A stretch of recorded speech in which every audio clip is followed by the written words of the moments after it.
अस्सलामु अलैकुम। मोहम्मद अज़हर सिद्दीक अपने प्रोग्राम पॉलिटिकल डायरीज के साथ हाजिर खिदमत है। ओ खुशखबरी ले लो, अभी आज सुप्रीम कोर्ट का केस चलना है।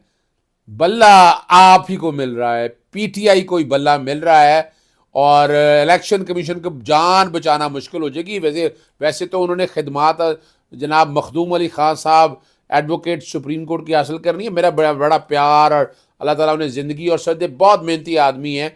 लेकिन क्या कोई पूछेगा इस कॉन्टेक्स्ट में कि इलेक्शन कमीशन अपने वकील कहाँ चले गए?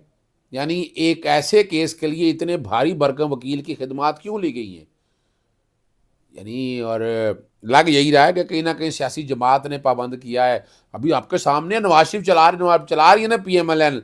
नैब में भी, इलेक्शन कमीशन में भी, हर जगह उनकी मर्जी के वकील लिए जा रहे हैं, लेकिन बल्ला आपको मिल रहा है। बल्ला मैं अभी और बाकी जो टिकटें देने का पाकिस्तान तहरीक इंसाफ ने मेरिट पर टिकटें दे दी हैं और अब टिकटें आज सामने आ जाएंगी सारी आपको, जो बैठ के जो वर्किंग की है पीएमएलएन के अंदर से। काफ़ी रिजाइनमेंट शुरू हो गई है, काफ़ी लड़ाइयाँ आपको नजर आएंगी, कोई आज़ाद उम्मीदवार नजर आएंगे, उस पर बात होगी। इलेक्शन कमीशन रात के बैठा रहा, बड़ी कोशिश करती रही, अंदर मशवरा यही दिया गया कि मत कीजिएगा। लेकिन मैं समझता हूं कि इस केस में जुर्माना होगा और होना चाहिए, लेकिन हो सकता है जुर्माना ना हो। मखदूम अली खान साहब मौजूद हैं, इस पर नोटिस हो जाएगा और डेट पड़ेगी इलेक्शन के बाद। डेट पड़ेगी इलेक्शन के बाद, नोटिस हो जाएगा, डेट पड़ जाएगी। डेट तो उससे क्या फ़र्क पड़ता है? और मैंने उसकी वजह भी बताई थी आप लोगों को। वजह क्या है कि जो हल्का बंदी वाला मामला आया था बलूचिस्तान हाई कोर्ट का, सुप्रीम कोर्ट ने मैटर टेकअप किया। उसने कहा इससे इलेक्शन डिले हो जाएंगे। और सुप्रीम कोर्ट ने क्या कहा फिर? सुप्रीम कोर्ट ने इस मामले में क्या किया? मामले को ले गए आगे, कहा कि अगले अगले इलेक्शन के लिए देखा जाएगा। तो ये भी जो है ना, ये पार्टी वाला इलेक्शन, यानी और आर्टिकल 17 फिर बैकग्राउंड पे चल रहा है और सेक्शन 217 इलेक्शन एक्ट का बैकग्राउंड पे चल रहा है, समरी प्रोसीडिंग। और 2 सफ़ा का जो फैसला है जिसमें पेशावर हाई कोर्ट ने कहा था, वो भी आपके बैकग्राउंड पे चल रहा है, जिसमें कहा कि सर्टिफिकेट देने का भी कहा। सर्टिफिकेट अभी तक अपलोड नहीं किया इलेक्शन कमीशन ने, अभी तक तो तौहीन कर दी है। 13 तारीख खुद रखी हुई है उन्होंने, इलेक्शन कमीशन ने अपनी, और लेकिन तौहीन कर दी है, अपलोड नहीं किया। यानी अब ये भी हाल है कि इलेक्शन कमीशन इलेक्शन से भागेगा और पार्टी इलेक्शन के पीछे लग जाएगा। लेकिन नहीं, बहुत कोशिश कर ली, बड़ी देर होगी मेहरबान आते आते। इलेक्शन जो है वो पाकिस्तान तहरीक इंसाफ का है, वोटर निकलने के लिए तैयार है, बेताब है। और अब कैंडिडेट कोई आपको नज़र नहीं आएगी लड़ाई इस मामले में। बड़ा स्मूथ तरीके से इलेक्शन होगा इंशाल्लाह पाकिस्तान तहरीक इंसाफ के। लेकिन जो उनके हालात से बातें आ रही हैं वो सामने आ गई। टिकटें मुशावरत मुकम्मल हो गई थी, बैरिस्टर गौहर ने बड़ी वजाहत के साथ ये बात कर दी थी और उसमें एक एक चीज़ सामने वो ले आए थे। अगली जो बात है अपना, वो आपके सामने मैं रख देता हूँ। कुछ चीज़ें ज़रा समझनी बड़ी ज़रूरी है।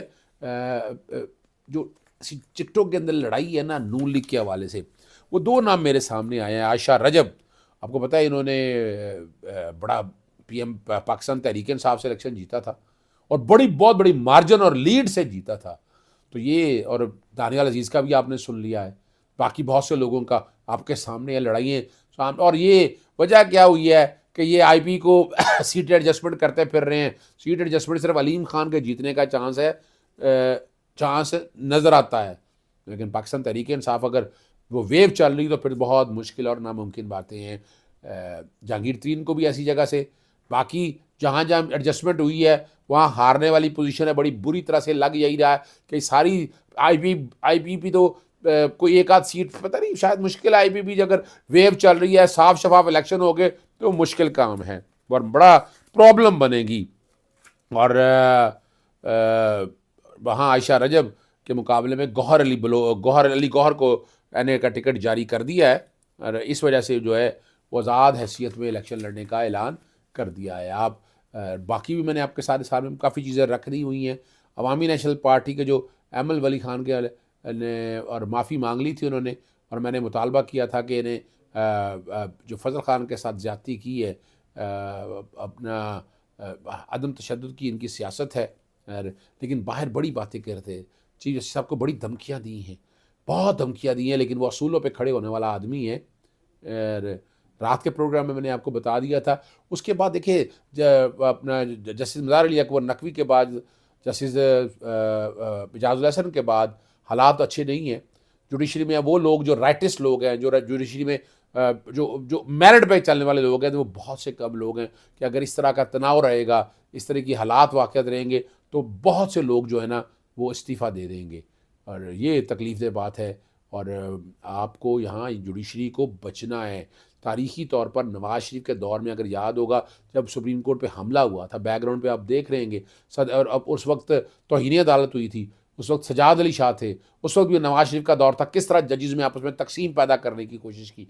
और अब भी बजाय जस्टिस मुज़ाहिर अली अकबर नकवी मैं खटकता हूँ दिल जज्दा में कांटे की तरह, चूँकि उन्होंने बुलाया था, नोटिस किया था, नवाज शरीफ को समन किया था, तो ये तो था कि वो नज़र नहीं आना चाहिए। जस्टिस इजाजुल हसन जो कि मेरिट पे खड़े रहे और उन्होंने मेरिट पे सारा कुछ किया, तो वो उस कॉन्टेक्स्ट में भी चीज़ों को लेकर जाना चाहते थे, किसी ना किसी तरह से पीछे हट जाए।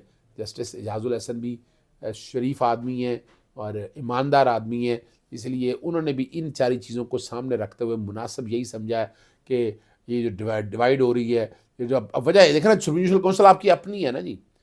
यानी क्या अब जब जस्टिस चीफ जस्टिस खुद आ गए, जस्टिस तारक मसूद आ गए और जस्टिस मंसूर अली शाह आ गए, यानी 3 जजेस सीनियर जो हैं वो इसी ग्रुप से ताल्लुक़ रखता है। और पाँचों के पाँचों जजेस जब एक साइड पे आ गए, लाहौर हाई कोर्ट के चीफ जस्टिस मोहम्मद अमीर भट्टी और नईम अफ़गान जो है उनका ताल्लुक बलूचिस्तान हाई कोर्ट से है, तो यहाँ ये हालात देखते हो जैसे में बड़ा यानी कल आप फैसला ही कर ले, अब चैलेंज नहीं हो सकता। आर्टिकल 209 बैकग्राउंड पे चला सकते, उसका फैसला कहीं चैलेंज नहीं हो सकता। तो इस कॉन्टेक्स्ट में अब देखना ये है कि बाकी हाई कोर्ट्स के अंदर ये ना हो बहरान पैदा हो जाए। मैं इसको आईनी बहरान देख रहा हूँ, लेकिन ये वही हालात ना बन जाए कि जब 2007 की लॉयर्स मूवमेंट चली और 2009 में जब जजेस मुशर्रफ का जो अपना एक्शन हुआ, उसके बाद जो जजेस रखे गए और जजेस फिर आपके सामने इफ्तिखार चौधरी ने 105 जजेस भर्ती किए थे। अब भी कोई हालात इनडायरेक्ट तरीके से ऐसे ना बना दिए जाएँ। मैं वैसे इस्तीफ़े देने से मुखालफत करता हूँ। मैं नहीं समझता इस्तीफ़े देने चाहिए थे। मैं जस्टिस इजाजुल हसन को भी समझता हूँ इस्तीफ़ा नहीं देना चाहिए था।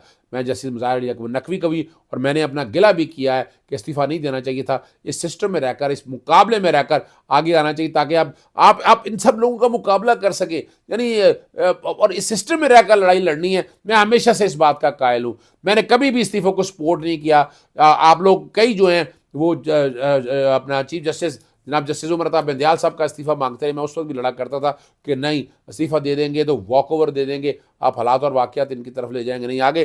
जस्टिस मुज़ाहिर अली अकबर ने जायदों की तफसील आप ज़बरदस्ती लाना चाहते हैं, कोई भी मशकूक अंदाज में नहीं है। हर चीज़ डिक्लेयर है, इनकम टैक्स में डिक्लेयर है, बाकायदा इनकम टैक्स दिया, और कोई ऐसी चीज़ नहीं है कि जो रिकॉर्ड से हटकर की हो। बातें करने को आप बहुत कर लें, लेकिन इस तरह नहीं चलेगा। थोड़ा कड़वा थोड़ा मीठा आप थू नहीं हो सकता है। जस्टिस मुज़ाहिर अली नकवी भी हार कर भी वो जीत गए, और जस्टिस इजाजुल हसन बहुत गहरे नक्श छोड़ गए हैं इस अदालती निज़ाम पर। और मैंने आपको पहले भी कहा था कि नादरा इस इलेक्शन में बहुत बड़ा, नादरा पे तवज्जो रखनी है। 8300 आपने वो सारा रखना है। इंतखाबी फरिश्तों में बड़ी खामियों का निशान हो गया। 4 अजला में ख़वातीन के नाम मर्दों और मर्दों के नाम ख़वातीन इंतखाबी फरिश्तों में शामिल कर दिए गए, और इलेक्शन कमीशन ने नादरा को मरासरा साल कर दिया। तो ये तो छोटी सी गलती आई। लास्ट टाइम भी आपको याद है मुर्दों के नाम डाल दिए हुए थे, और उस वक्त भी हमने मैसेज टेकअप किया था। अभी चीज़ें देख रहे हैं, इंशाल्लाह आगे इन सारे प्रोसेस को रखने के लिए हम कोर्टों में भी आएंगे। इजाज़त चाहता हूँ। अस्सलाम वालेकुम, अल्लाह हाफ़िज़, पाकिस्तान जिंदाबाद।